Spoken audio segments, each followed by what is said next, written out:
Okay, guys, let's see. We are going to be today. You guys all confused? All right. So far, this whole class has been focused on what we would call combinational logic. We're moving into now what we call sequential logic. So combinational logic just depends, the output depends upon whatever the inputs are right now. Sequential logic has memory. It has the ability to affect the outputs not only on the current inputs, but also on past results or past inputs. So we're adding memory into our logic, right? So we don't really have a useful computer until we can remember things. The basic building block of memory is something called a latch, and specifically an SR latch. The SR standing for set or reset. The SR latch can be represented really simply as either NAND or NOR gates. I'll drop the NOR gate implementation first off because it's easier to draw, that's all.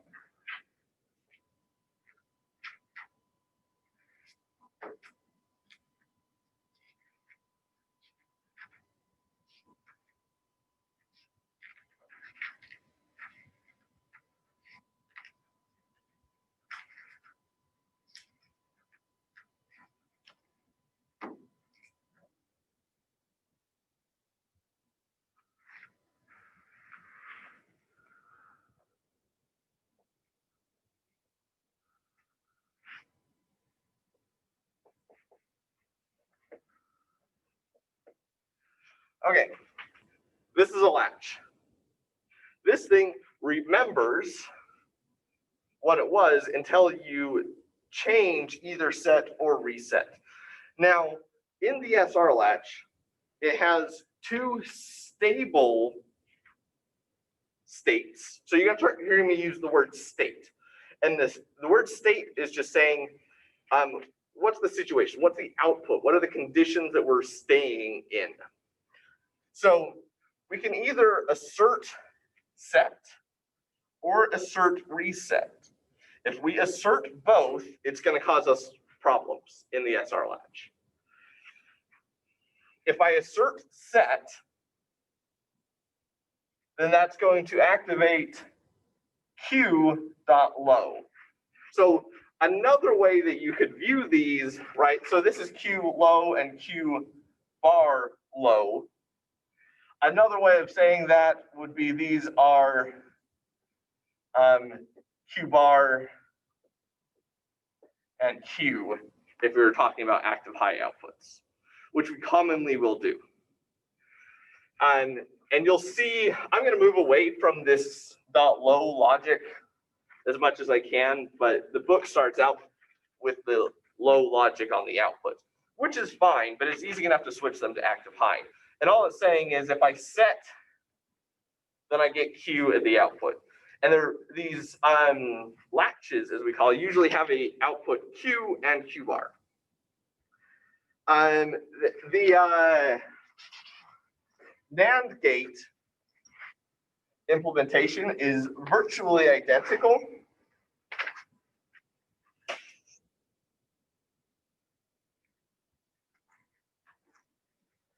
But has a little bit more of a friendly output.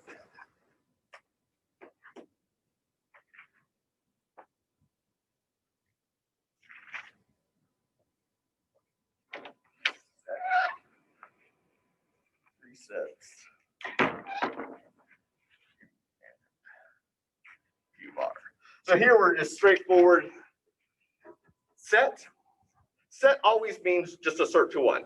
Reset means go back to 0. So if I set, Q is 1. If I reset, Q is 0. If neither of them is true, keep doing whatever you were doing. If both of them are asserted true, it breaks the circuit. Not like literally breaks it, you just don't know what the output is. So we can go ahead, and now that we have this general building block, we can draw what we call timing diagrams. Now, timing diagrams are both wonderful friends and horrible enemies.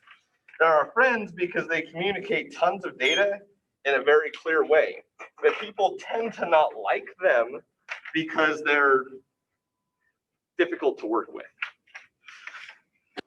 So the question being, if I have two waveforms, one for reset, and they're going to do this at active lows, and one with set is an active low. And reset does this,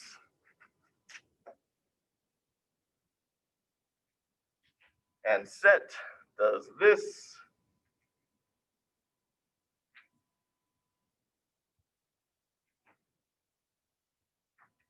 It asks, essentially, what does Q do? Right? Well, let's assume that Q starts high. Nothing can happen until one of these is activated, right? Because that memory, if I'm not asserting, and in this case, asserting means go to 0. If I'm not asserting one of these, nothing changes. As soon as I assert reset, I drop low. Again, nothing can happen until I make another assertion.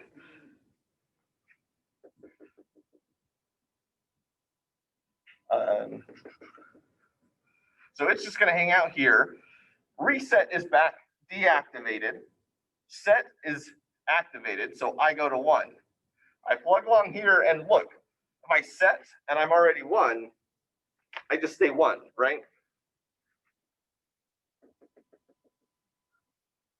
Go along here, I've now reset back to 0.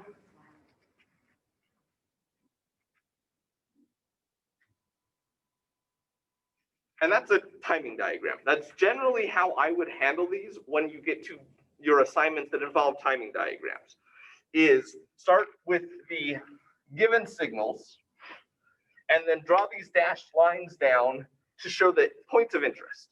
What are we interested in? When can these things change? And then you can just draw them as they change. These latches, we don't want to draw this every time, right? That'd be a lot of work. Fortunately, these do have a universal schematic symbol.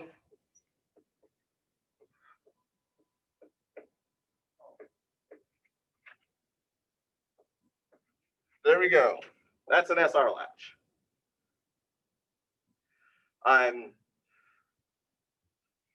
You're going to hear me start using two terms, and I make a mistake sometimes in their usage. So there is a latch, which what this is, and then there's a flip-flop. And we'll get into more what they are, but I'm just letting you guys know ahead of time that sometimes I screw these terminology up. This is a latch. The latch is, as long as it is low, it's going to be resetting.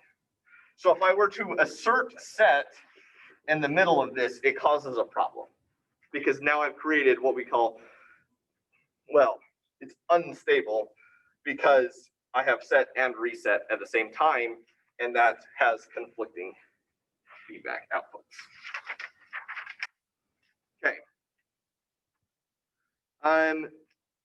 Something that you may have discovered in VHDL can cause an issue with these when we build them in VHDL. So let's build one in VHDL, and I'll show you what that potential issue becomes. So the book in figure 12-4 has the full example. I'm going to simplify this a little bit by just writing the combinational logic, right? So we have those gates. Even though it has memory, it has a combinational representation, so I don't need a process yet. So if I do something like y high is equal to not select low and y low, again, the book is obsessed with .low logics.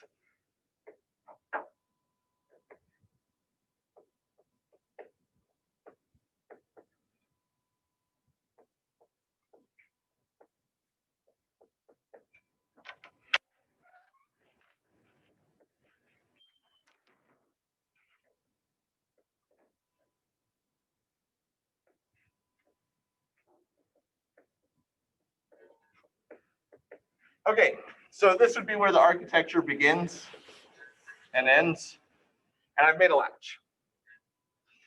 Now you'll notice that there is this Y high and Y low, so Q and Q bar, but then they get Q and Q bar asserted down here to Y. Why don't I simply write Q high is equal to this? Anyone experience why I can't do that? Well, it's because Q is an output, right? Q high is an output. I cannot use an output on the right side of an assignment statement. So I cannot replace Q high here or Q low here. I can't, it doesn't allow me to do that. Now, we've dealt with ins and we've dealt with outs. There is a way that would allow us to do that. Inside the component, the module declaration, instead of using in or out, we would use in out or buffer. In this case, it would be better to be used as a buffer. And a buffer is just allowing us to do this. It can cause issues, and I avoid doing it because the synthesis, which we'll get into later, can get a little bit confused. But be aware that that's problematic, is if you get an error, one of the possibilities is that you tried to use an output on the right side of an assignment statement.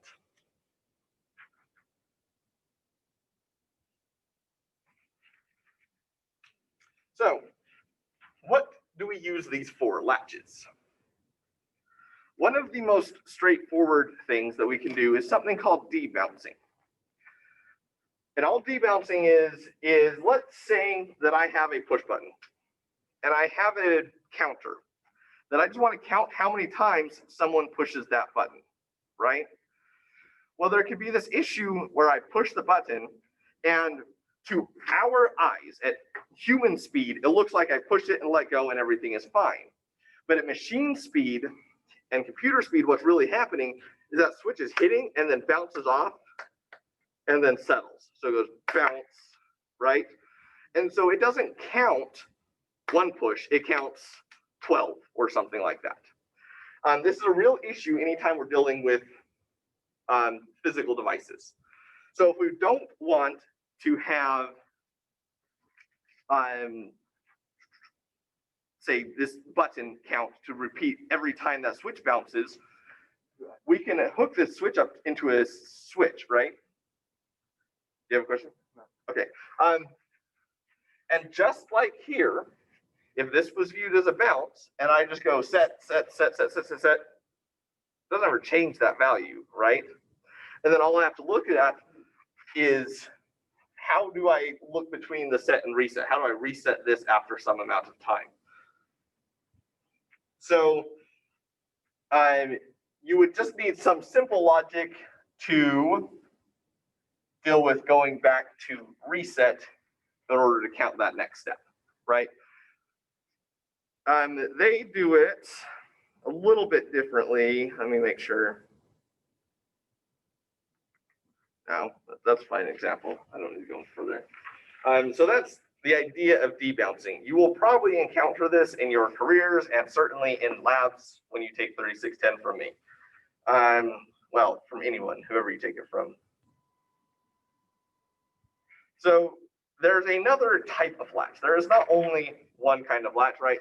The SR latch is really kind of foundational to a lot of what is going on, but there is something called a D latch. These are far and away now the most common, but they're actually just built on top of an SR latch. So if I take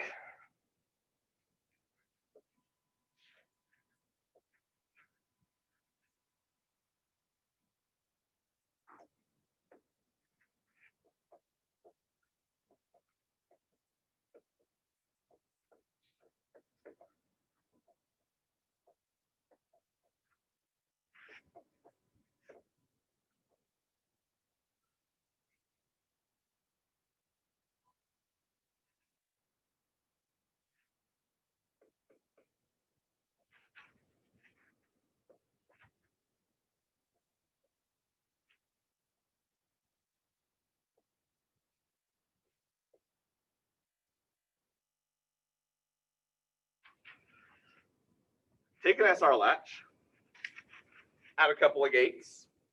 I now have two inputs. I have D for data and E for enable. Now, if E is enabled, if E is high, then that means we can take D and pass it directly to output Q. If D is not, or if E is not enabled, changing D does nothing for us. So all this is saying is let's take D and pass it to the output and then turn off enable, and now we remember what it was until we turn back on enable.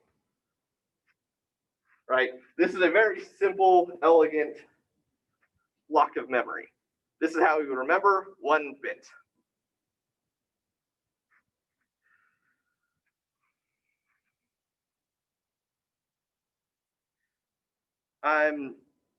If we don't want to use the inverter, right, because we're adding an extra gate, we can complicate the logic just a little bit in the connections, actually, and add some feedback. Anytime we add feedback, so feedback is just the idea of taking output and putting it back to the input. Anytime we add feedback, we have the potential of running into stability issues, meaning if it's unstable, it's either switching back and forth or we don't know what it is. Later, you'll hear me use the term metastability. And metastability is described by this book, and it's pretty good, as essentially if you were to set a card or a coin on its side, right? It can only be heads or tails, face up, face down. And it will be that eventually, but we don't know which side it's going to fall on. That's metastability, where you're in a state that it is not stable yet. It will be, but we don't know where. Okay, so if we just simply take this output, feed it back around to this input, there we go. Now we have feedback, functions exactly the same, and we don't need that extra gate. We don't like inverters because we have to use just another NAND gate, really, it's an inverter, right? So a lot of our logic are going to use a single type of universal gate. So we've saved ourselves a whole gate at a little bit of risk. Again, we don't want to draw this whole thing. If we want to draw a DQ flip-flop,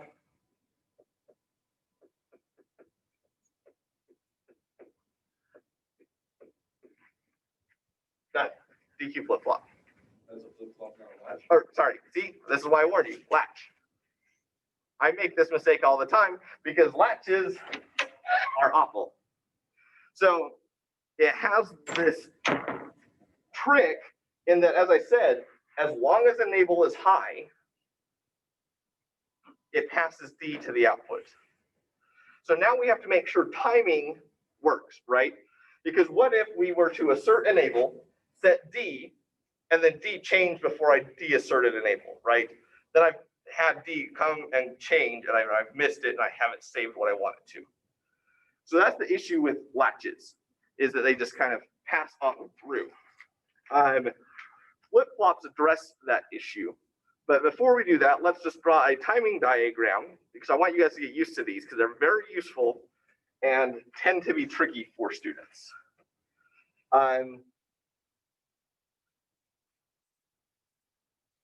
Yeah, I'll just start again. So let's say we have D and enable. And D is doing this, goes over, down.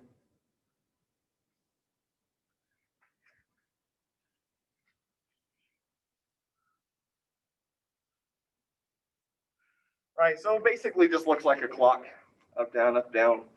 And enable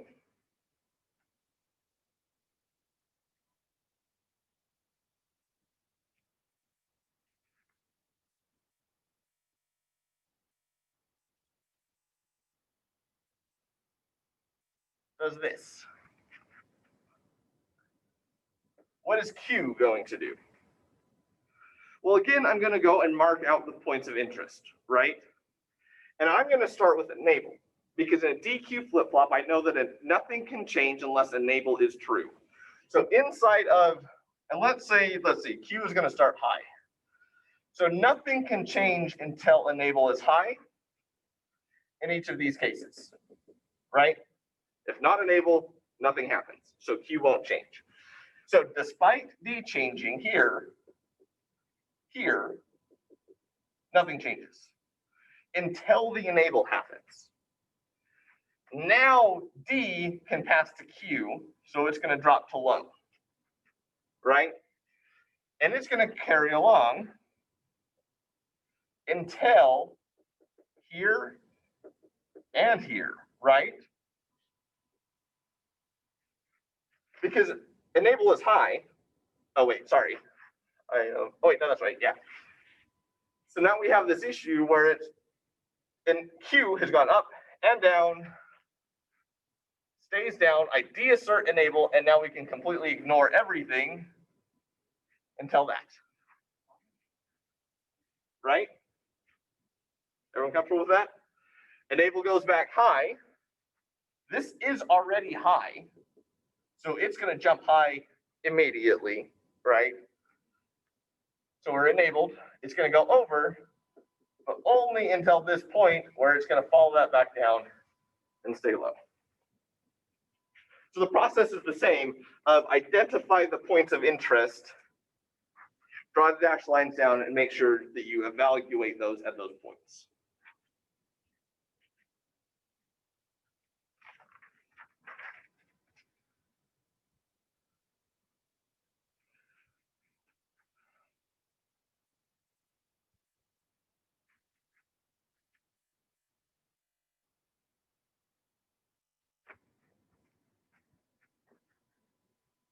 Okay, so let's build up a process for this one, right? So we've been mentioning processes on and off throughout, but let's talk about it a little bit more, right? So the difference between a process and a combinational logic is that inside of a process, each time I write a new line, it's going to happen in order. Whereas outside of a process, it happens in parallel. So that's the difference between sequential logic and combinational. Putting a process means you're building sequential logic. So a process has what we would call the sensitivity list, if you remember that.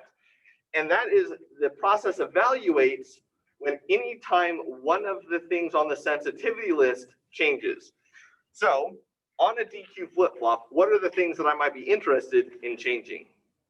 Like if something changes, I want to pay attention. What are those things?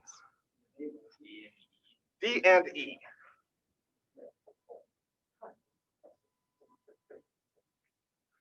There we go. Now if either data or enable changes, I want to evaluate it. But I only want to do something with Q if enable, right?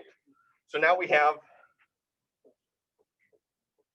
again, my VHDL code is not going to be syntactically perfect, right, as I write up on the board, but I'll try and make it a reasonable representation. So now I just say if enable is equal to 1, then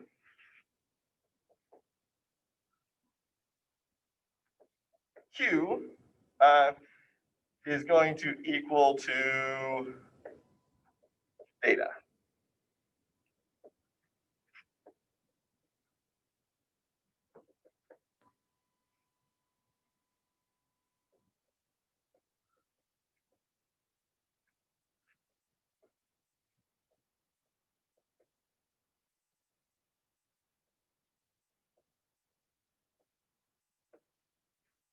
So I've added this outside of what they've done, right? So I can say, if D or E changes, let's evaluate this process. When I evaluate it, only if E is equal to 1, then Q gets assigned to data. At all times, because it's outside of that process, Q bar is equal to not Q. So now I can mix combinational logic and sequential logic.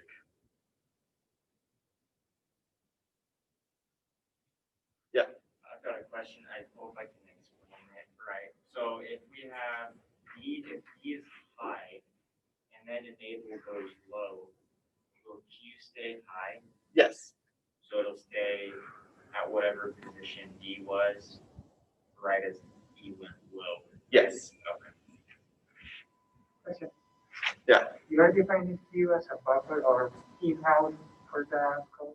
So on this one, because I have Q on the right side, it would have to be a buffer, right? I could do this, and this is probably the better way to do it, have Y is equal to D, and then do it this way.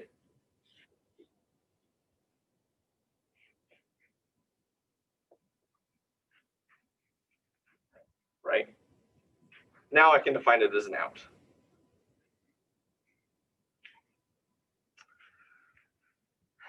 Okay. So now there's the next step that we want. What if we don't want to pass data to Q whenever E is high? What if we want to take this idea that we'll reference as a clocked input, where we only want to care about the input D when E changes? Right? So now I don't have to worry about D changing in the interim. I just clock it in, is what the terminology here. We can do that really quite simply, actually.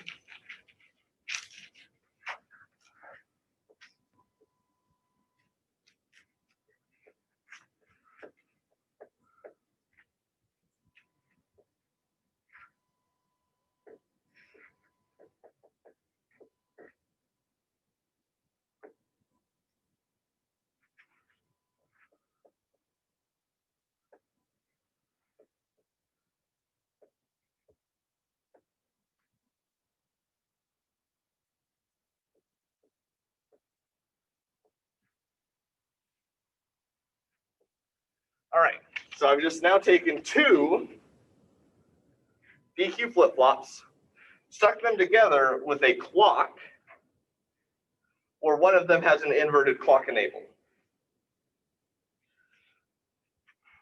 Okay, so Does it matter which one is inverted?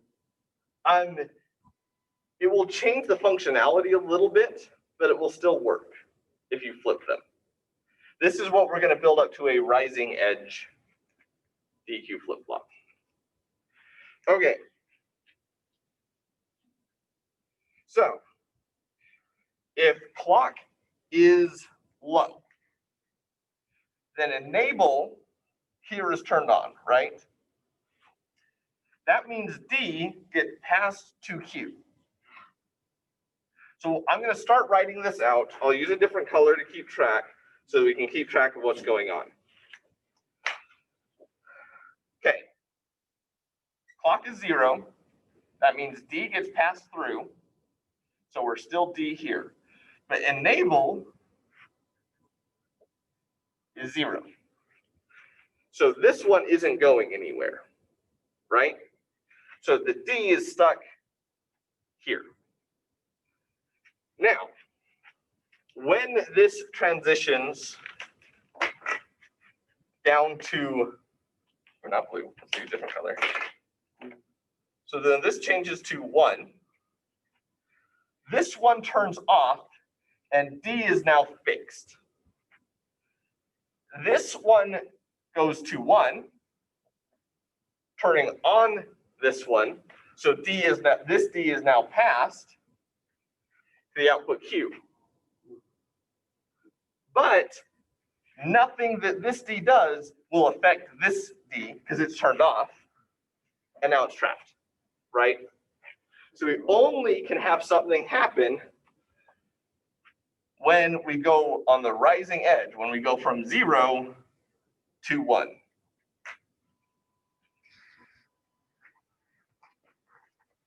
So now we've created an interesting little bit of memory that is clocked.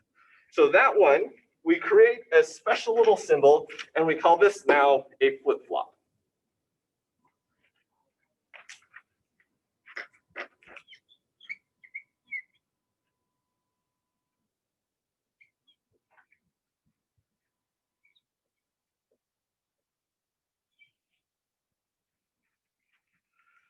Looks very similar, but instead of calling it enable, I call it clock. And I put this little triangle here at the input. The triangle means it's edge triggered. Right, so it doesn't just mean it's high, it turns on, it means if it rises or falls. There's not a universal notation for falling edge, although you will frequently see if you want a falling edge enabled clock, you would add a bubble at the output. Yeah. So a DQ flip-flop has two DQ latches. Yes. Which each DQ latch has an SR latch in it. Right? So we're building up more and more complicated to get better and better functionality. So let's do a timing diagram of this one.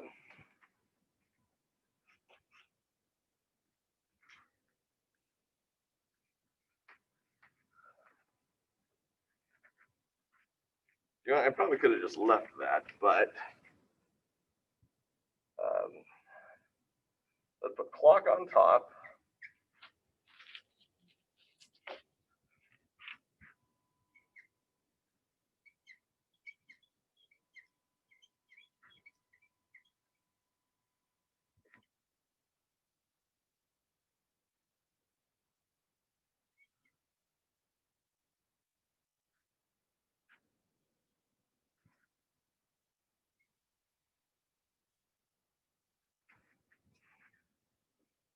Okay, so now we have clock and we have D, and we want to know what Q does. Well, let's assume that clock or that Q starts low, right? So I will always try and provide you the starting condition for Q. If I ever don't do that and say you're on an exam and don't know what to do, there are two acceptable things that you can do. You can pick one and just start from there, or until something interesting happens, you can just draw X's, saying, I don't know what this is. So let's say we start with X's. Say we don't know what Q is. Where is the first time that Q might be something useful to us? The first clock change? Yeah, the first, well, not just the clock change, just the rising edge. Oh. Right? So we can build logic that changes on either rising or falling. In general, we want to stick to either rising or falling. So we're X's until this point. And then we clock in D, which is 1. D changes here, but do we care? No, we don't care. But here, we do. Clocked it in. And again, we don't care about anything that happens until the next clock. We can just ignore up until that point and then clock in the 1. Yeah. So if those enables were switched to buffers, then that would be a falling edge. Wow. Pretty sure we would have to build it and double check because I haven't thought about this in a while, but yes. In fact, I think that might be one of the homework assignments.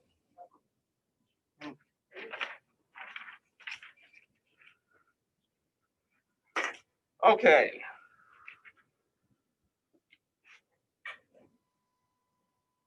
Yep.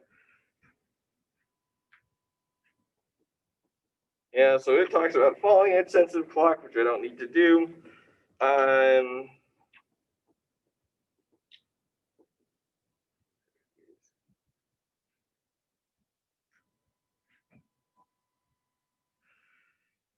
Okay, so we still like the idea of reset, okay? We like this idea of having a flip-flop that not only D and clock, but has the option to say, go back to 0, right? Regardless of whatever D is or was, let's forget it, and begin again, right? So let's say we built a computer and we get a little bit of bad coding and it has the ability to go get stuck in some state and freezes. We don't like that, so we want to build a reset. So we can go back to 0. There are two types of reset you might encounter. One of them is synchronous, and one of them is asynchronous. Now, asynchronous is probably more common for most devices, but you will see both. What asynchronous means is that anytime the reset happens, it resets. Synchronous resets mean that the reset only triggers if it's present at the rising edge or the falling edge of the clock, right? So synchronous resets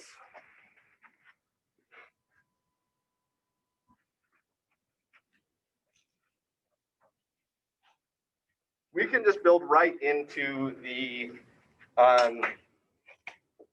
SR.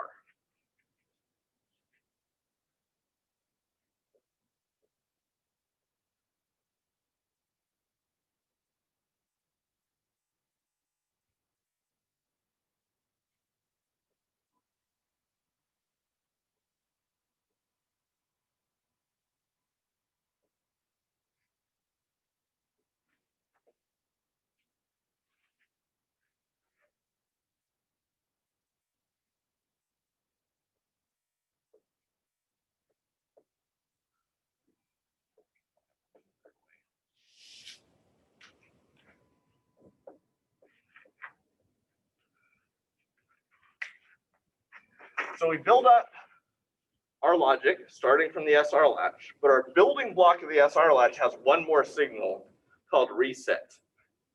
So it's SR and reset. And we just take this node out all the way to the beginning. It's not clocked or any of that other buildup that we went through, and it will just force the output to 0, regardless of what else has gone on.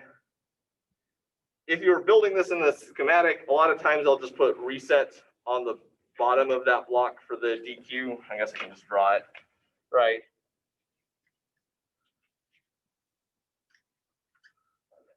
Or they put reset here on the bottom as a part of that flip-flop. This is an awful marker. But one thing to be aware of, reset is very frequently active low. So I'll put a little bubble on it. Synchronous reset. This is actually a little bit of a trick. When you look at this schematic symbol, you don't know just on the schematic if reset is synchronous or asynchronous. You don't know. One of the ways that you can indicate it is, let me redraw it just so it's bigger and clearer.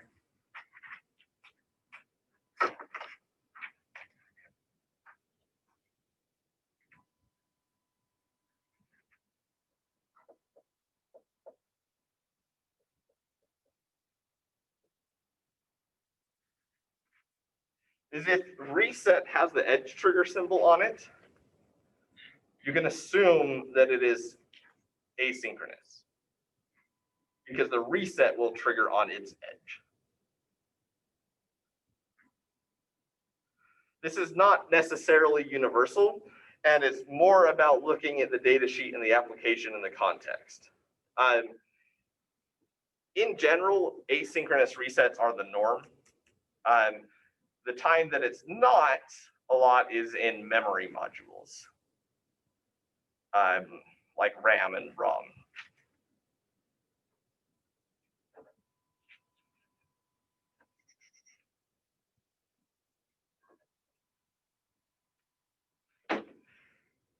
Okay, so now we have declock and reset. There's another idea that they like to build up to add some more complication to the thing.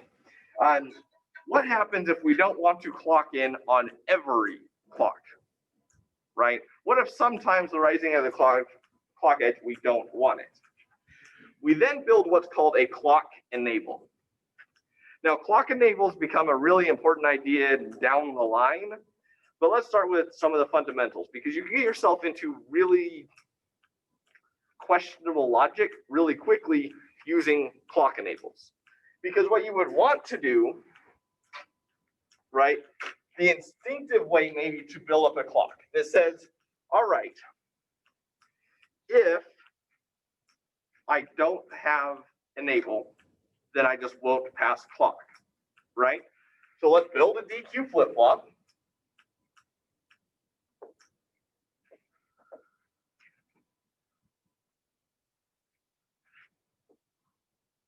Oh wait, sorry. Clock.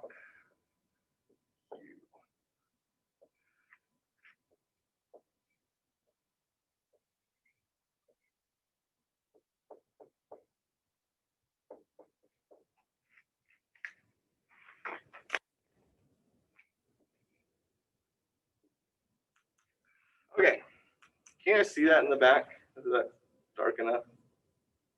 I can see it. Okay, let me look at the screen, I guess. Yeah. I'll switch away from that marker because it's bad. But okay, so now here's what I have. I have what's called a gated clock, right? So in order for clock to pass the clock on the flip-flop, I need enable to be true, right? Because of this AND gate. So I've gated the clock from there. There's a potential problem with this, is that there is no difference as far as the flip-flop is concerned of whether clock or enable is functioning as the clock, right? So if I had this on clock,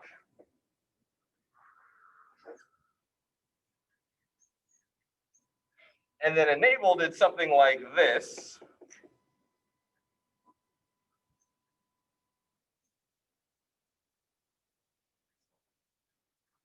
right?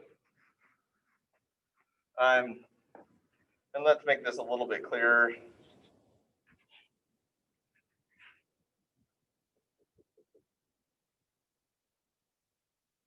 Okay, so I'm asserting enable to make sure that the clock can happen. But then while the clock is still high, enable flickers. So how many clocks does that flip-flop actually see? 4. Yeah, well, it sees this one, it sees that one, it sees this one, and it sees that one. So yeah, 4 clocks. And we wanted 2. So gating the clock is not generally the right idea.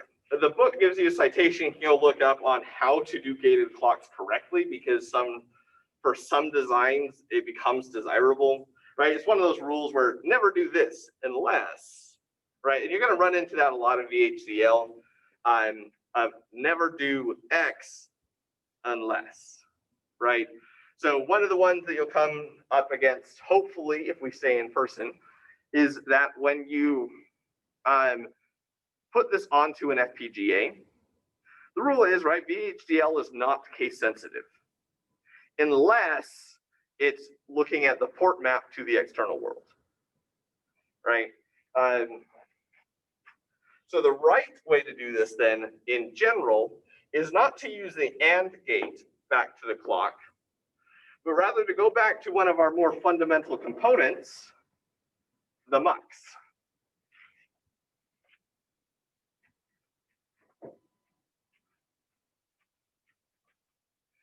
And we can just keep clock as is. Build in a mux, wire it up, give it some feedback.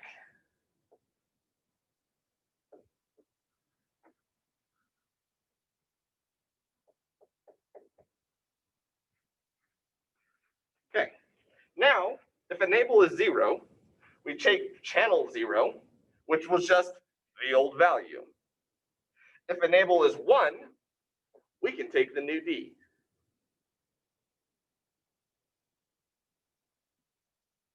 That makes sense to everyone?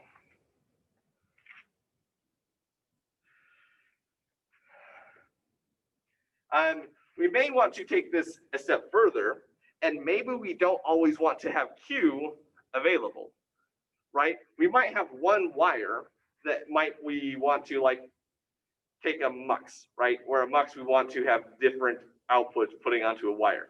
If the output of this Q is a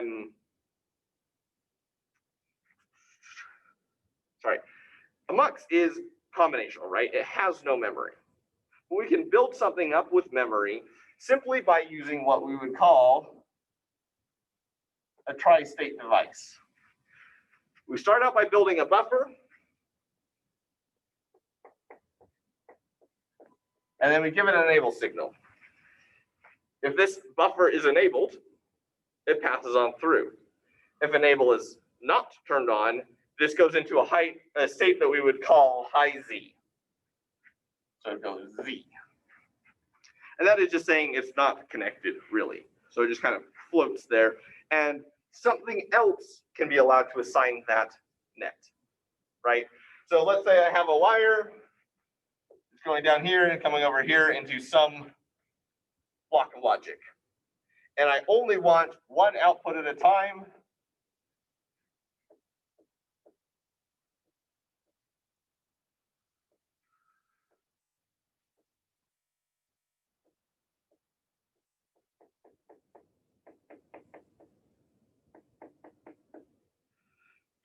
Right? And now whatever these outputs are can be put onto this wire. If they were all three enabled, and say this one got put to a 0 and this was to a 1, we have a problem, right? Because it's trying to be a 0 and a 1 at the same time, and you're going to see X on your simulation. But if these are only one is enabled at a time, then we don't have a problem.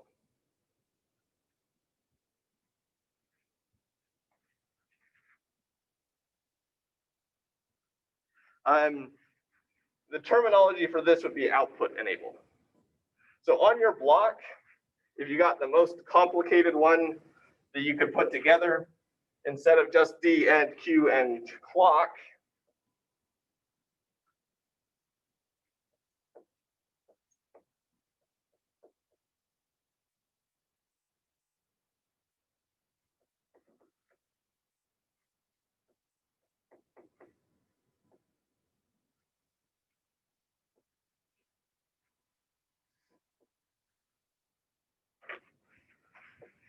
your device may end up looking something like this.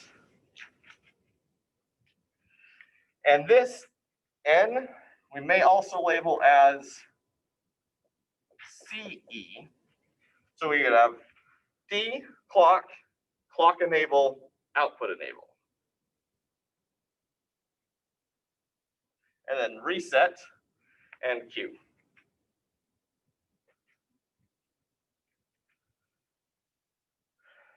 Now let's say I wanted to have 8 of these things in parallel, right?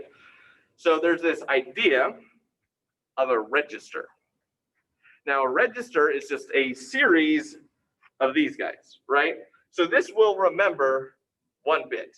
A register will remember a vector of bits for us. We don't want to draw 8 of these if I want an 8-bit vector. So all I do is this notation. There are now 8 of those. It's an 8-bit register.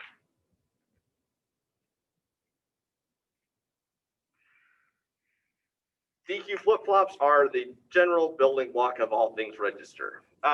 Something that I will make you aware of, it doesn't hurt you or help you for this class. In VHDL, we just write signal. Those outputs of those signals may be registers or they may be wires, right? They might be driven by a flip-flop or it might be driven by combinational logic. We don't differentiate. In Verilog, if you ever switch to that, they do. They make you declare your signals as registers or wires.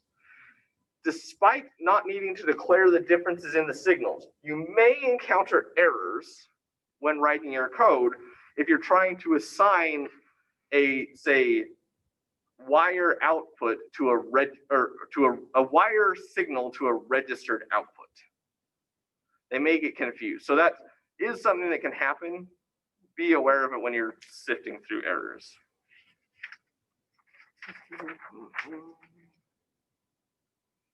So how do we do this in VHDL, right? Because realistically, most of us will probably never go build a real digital circuit. We're just going to write VHDL. Well, they give us this nice tool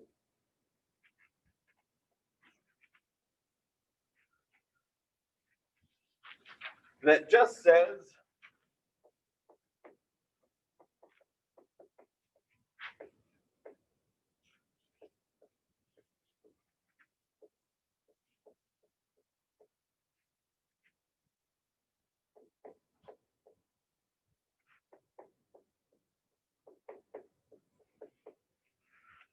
if rising edge of clock and do stuff. So this will evaluate very quickly. It's in simulation land, we call it 1 delta. It's the smallest amount of time that can exist as far as the FPGA is concerned. So on a rising edge of clock, execute this if statement. Now, we may want to do this a little bit smarter because we want to build an asynchronous reset, right? We really like being able to reset things, and being able to do it asynchronously is helpful. So instead of if rising edge of clock, let's say if reset is equal to 0, because we want to be active low, right? Most of our resets want to be active low. Then do reset stuff. Else if rising edge of clock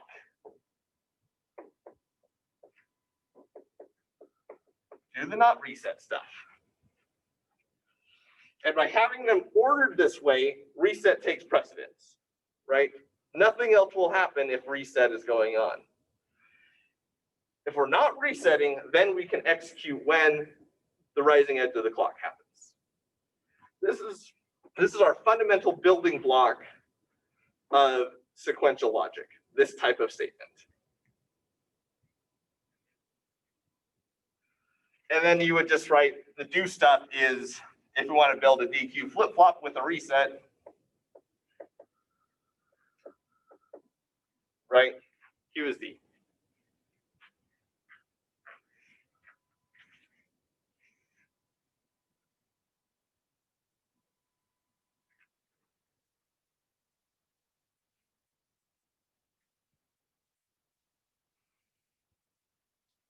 If you were doing a synchronous reset,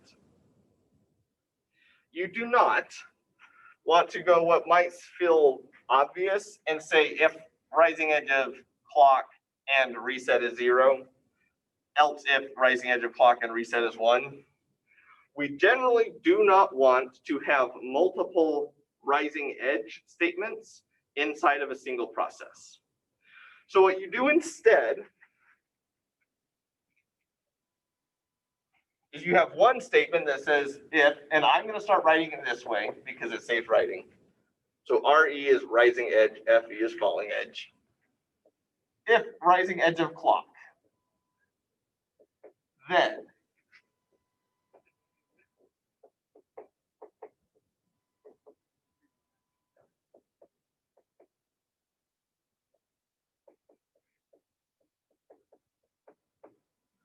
okay, embedded if statements. So the rising edge happens, and it first checks to see if reset is 0, and then does stuff if it's not. This is a synchronous reset that isn't going to cause you grief.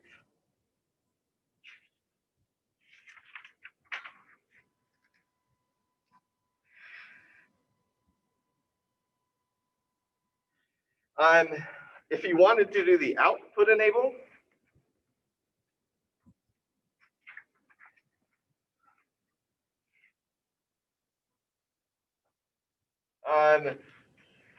So you do the process up here.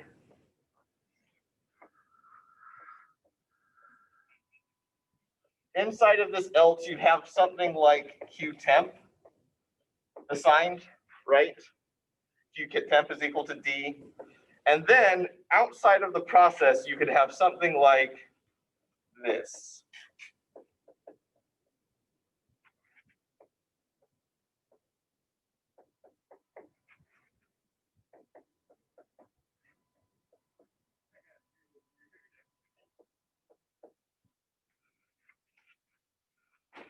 Q is equal to Qtemp when output enable is turned on.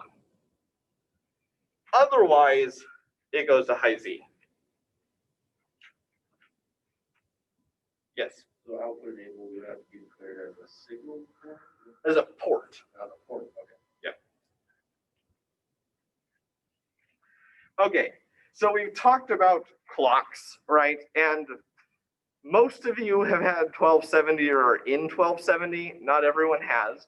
So let's talk about one pretty fundamental definition before we keep moving forward so that we don't confuse anyone. Actually, I didn't need to erase that, but that's okay. So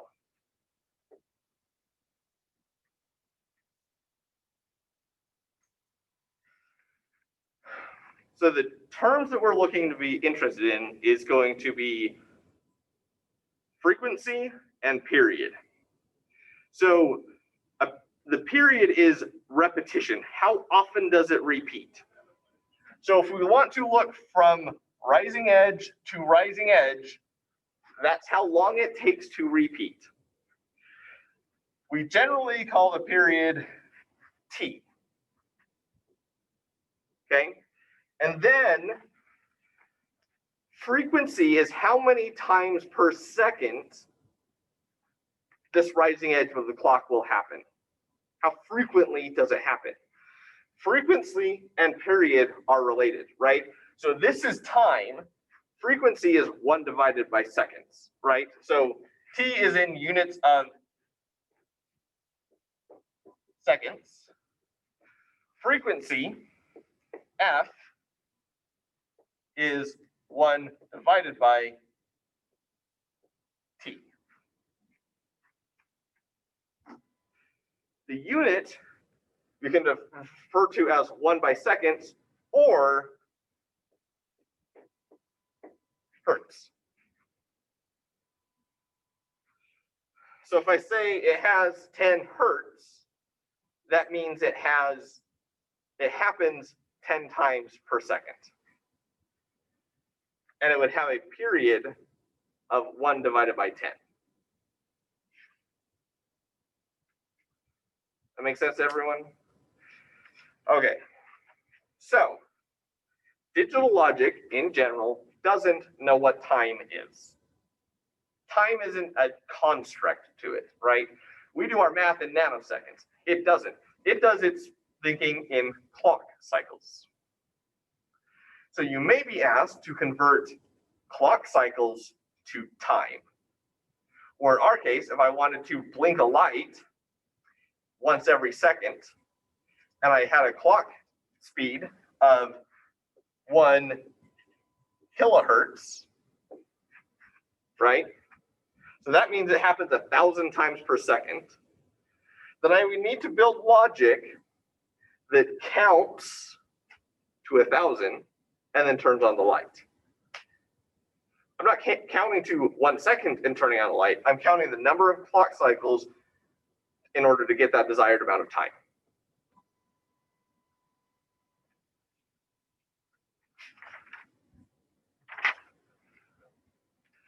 Okay, so we're going to work towards building up a counter because we like to count things, right?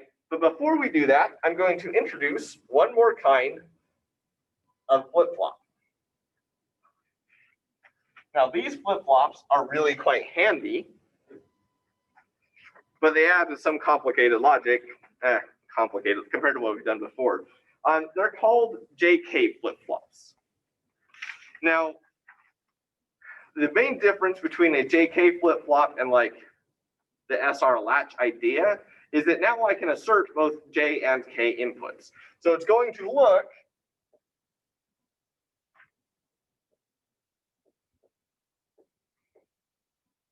like so. Oh, it also needs a clock.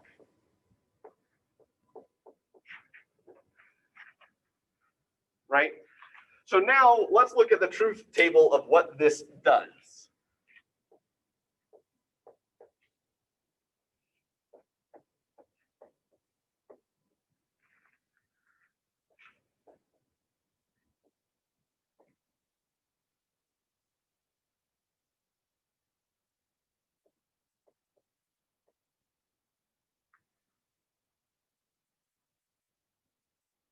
Okay, sorry, I have to make sure that's right. This book has typos, as you all know. All right, so here's some new terminology potentially, is Qn plus 1. That is going to be what is Q after the next rising edge of a clock. What Q comes next, right? So if it's 0, and let me actually draw this out because this might help. On a D flip-flop,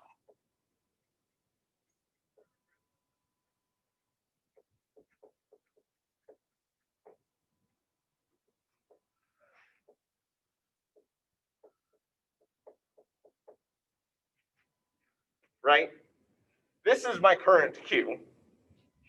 And on my next clock edge, my Q will be whatever is D, Qn plus 1.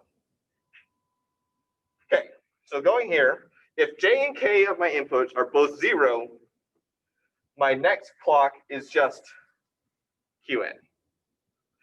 0, 1, it gets set to 0. 1, 0, it gets set to 1.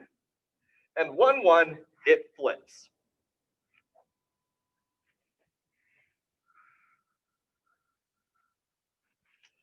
Right, so this isn't loading in new data, it's reacting to these settings. Now you can use new data as the J and K inputs. This is really useful. You can also build this into what is called a T flip-flop that just flops back and forth whenever a clock happens by simply tying J and K each to 1. Right, so if we hard code it J and K to 1, all it's going to do is sit and flip back and forth, 0, 1, 0, 1. Okay, is that useful? Well, this is counting in binary, right? That's truth table. Notice that the first column is 0, 1, 0, 1. And the second one is 0, 0, 1, 1. So what happens if this one is counting every other clock? What if this one just counts the rising edges of this next one? Right? So I have 0, rising edge, next clock it goes up. Goes back to 0, rising edge, next clock it'll go down. So now we're just cascading this flip-flopping using what we call the T flip-flop by hard-coding JK, and it's just going to flop back and forth in a cascaded fashion, and we can build a counter out of it. So let's draw a counter.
Okay, here's a 3-bit counter. All it's going to do is on each clock, if it's enabled, we're going to start counting, right? So clock enable is just tied to the J and K inputs of a JK flip-flop. We've called it T because they're strongly related. So if clock enable is 1, the next Q is just the inverse of the last one, right? And then the output Q here needs to be 1 in order for this one to toggle. So it needs both clock enable and a 1. Why is that? Well,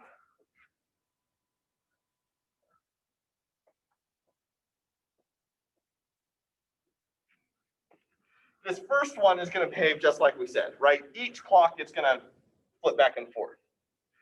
The second one, I'm just assuming clock enable is 1 here, right? Is first off, Q is 0, Q this one, Q naught is 0. The next clock hits and now it's 1, right? So this goes 0 to 1. Once this is 1 and clock enable is 1, I can get a 1 here and I can flip it. So it would go from 0 to 1. This one has gone back to 0, so the next clock doesn't flip it because it's blocked by this AND gate.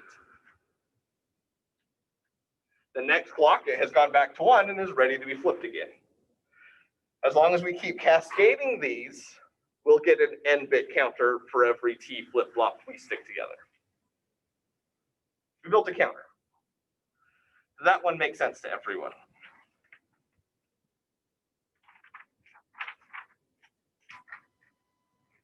Make sure I'm not running too much out of time. We end at 11:45. All right, I got 3 minutes. The last idea that I should mention, and we probably will have to come back to this because it's really important, is these don't happen instantly. When the clock happens, Q doesn't just magically update with D instantaneously, right? We've talked about clock delays before. Now they're going to start getting a little bit complicated, but they have a couple criteria. So the amount of time that it takes to go,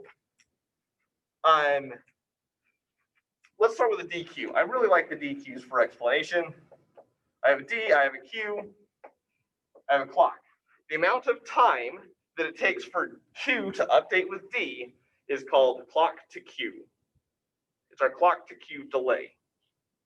That's how long from the rising edge of the clock until the output updates.